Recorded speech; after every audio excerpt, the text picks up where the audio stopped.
So I'm excited to kind of tell my story and kind of share why I was excited to kind of bring this all together. I want to introduce Mark Stevens, who's the VP of Strategy at Vlocity. And prior to that, he was responsible for the Oracle Value kind of organization. So has a lot of great experience, was at Siebel before that. So, another one of these kind of old-time software sales guys. But glad, excited to introduce Mark to kind of share kind of some of his story and this concept of the new age of value in the market.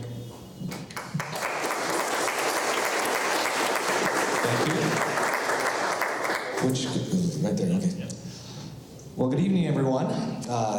Great opportunity to be here with you today. When Jim asked me to talk about the new age of value, I wasn't sure if I needed to wear like a hemp robe and some Birkenstocks, maybe healing crystals or something, but I'm very glad I changed. So, just to give you a quick background on Vlocity. Vlocity is an industry cloud company that's built 100% on the Salesforce platform. We focus on very specific industries: comms and media, insurance, health, government, and energy. And basically, our overarching mission is to help transform these large companies that don't do a very good job with their customer or employee experiences. Okay, so let's first talk about the value gap. And I apologize, some of these words here might be pretty hard to see in the back. But this is what value selling is all about. There's a chasm between buyers and sellers. So on one side, of the sales side, the general positioning is, we are awesome. Look at all this stuff we've got. We've got the features and functions and the latest, greatest bells and whistles. In contrast, the buyer is looking at it from a very different perspective. They're looking at it from the perspective of, why should I be investing in your capabilities compared to competing alternative capabilities or competitors in your space? What exactly are we going to do here, and how do we actually make it a success within our organization? So as a result, only 25% of salespeople are actually selling on value, and that results in some relatively bad things, like 44% of them are missing their sales targets. 32% of deals end in no decision. Whereas, conversely, 95% of buyers are actually looking and needing a value story in order to make a purchase decision, but they need help. Only 65% believe they can actually build their own business case for value. And that's really where the opportunity comes into play. But when you don't sell on value, not only do you miss your sales targets, but customers end up doing nothing, or they start buying on price.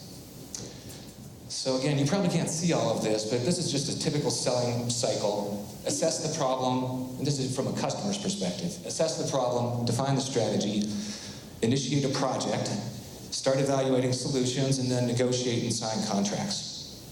So in the tactical selling world, the vendor typically gets brought in after the strategy is defined. And then they will go through and conduct some discovery, try to do some demos and such. And then they get down to the negotiation point, and the procurement person says, well, your prices are way too high.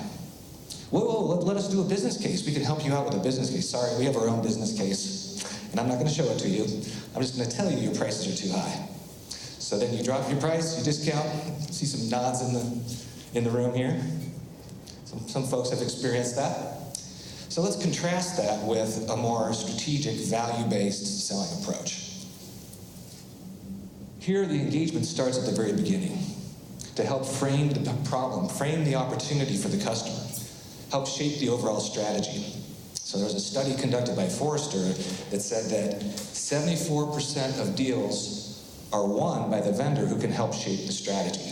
So it's very important, critical, to get involved earlier in the sales cycle.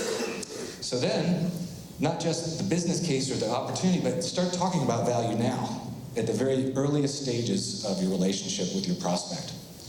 Then when we get down to presenting that vision, you're able to maintain your price and win the deal.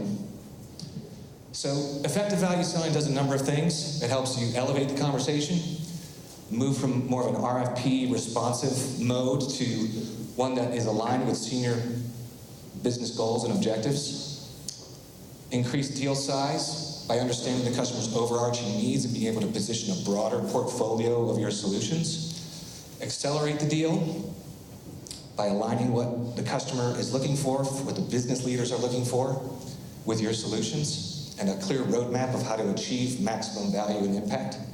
And then also defend your price. Now, there's a bunch of great statistics here from a lot of different sources. One of the things that my team does every quarter to sort of fuel the organization of value and try to permeate value throughout everything we do in our company is we take a look at all of the opportunities in the company, which ones were we involved in and which ones were we not involved in.